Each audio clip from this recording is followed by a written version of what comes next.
Hello everyone and welcome to my video. My name is Adel B and I'm a research associate at Polytechnique Montreal. Today I'm going to talk about how we can use tracing to analyze the performance of dpdk applications. So before we jump in, let's talk about dpdk. dpdk, or Data Plan Development Kit, is an open source project that was started by Intel in 2010. This project is now supported by big IT companies like Microsoft and Ericsson, and it is maintained by a very large community. In fact, dpdk is a set of libraries and drivers that the application can use to speed up the processing of packets in user space. The main technique on which dpdk relies is bypassing the kernel network stack. But here is the catch. When we bypass Linux kernel, we won't be able to use many monitoring tools because most of them depend on the US interface. So the question is, what can we do to debug performance problems or simply peek under the hood of our applications? That's where tracing comes in. Tracing as a feature was added to dpdk in version 2005 through what we call the Trace library. With this library, we can debug and monitor our application with little overhead. This overhead is estimated to 20 cycles for inactive trace point and just 1 cycle for a disabled one.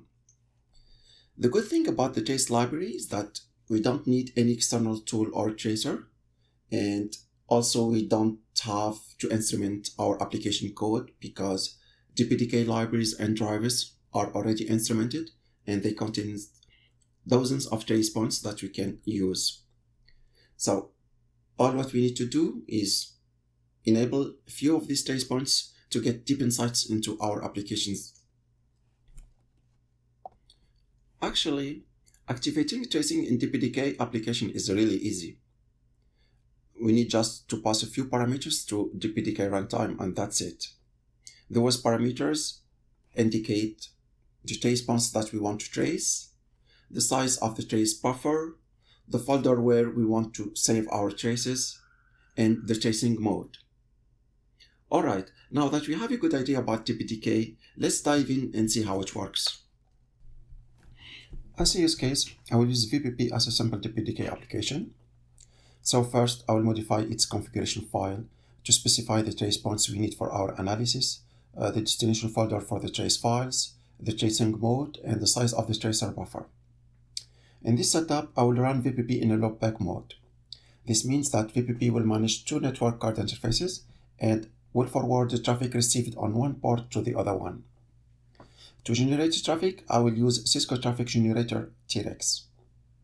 Once VPP is running and packets are flowing through it, I will collect the generated trace files and open them in Trace Compass.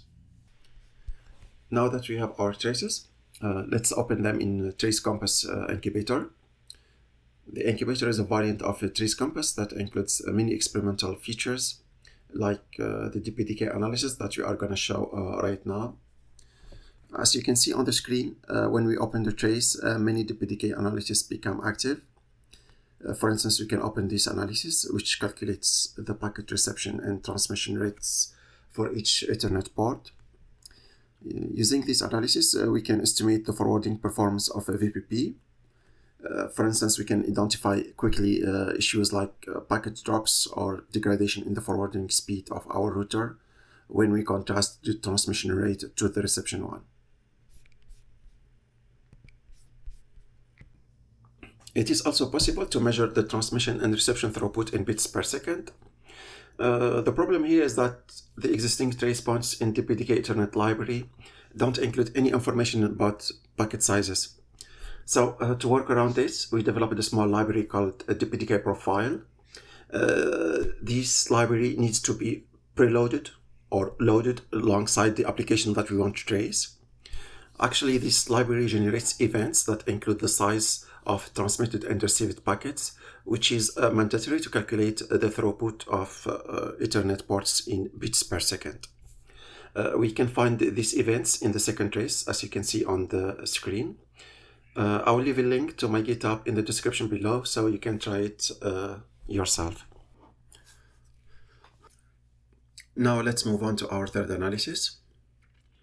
You can find this analysis under the external analysis folder, as you can see on the screen. This one calculates the distribution of packets received in a single poll.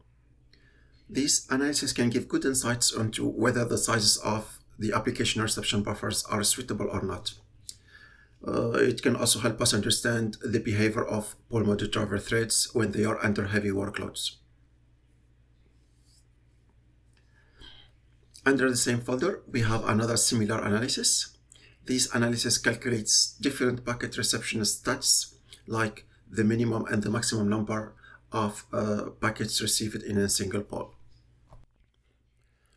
Now, if you remember, I said before that dpdk uses polling to retrieve packets from Ethernet ports. So what does that actually mean? This means that even when there is no incoming traffic, PMG threads will always show 100% CPU utilization. So to tell whether the threads were doing useful work or not, we developed an analysis that calculates how busy were our PMG threads. To calculate this metric, we contrast the duration of successful consecutive polls to the total polling time. In other words, you can use this analysis to estimate in percentage how efficiently PMG threads are using your CPU resources. Okay, great. Now let's move on to another analysis. As you know, when we execute dpdk applications, it's mandatory to specify in the parameters how many LCORs can be used. In LCOR, which by the way stands for logical core, is a thread pinned to a dedicated CPU core. The role of this thread is to execute tasks that follow the run-to-completion model, like fetching packets from the Ethernet ports, processing them, and forwarding them by the same thread. dpdk also introduced the concept of service cores. Service cores are a subset of LCORs that are designed to execute specific tasks. So, as you can see on the screen, we have an analysis that shows the role and states of each used LCOR.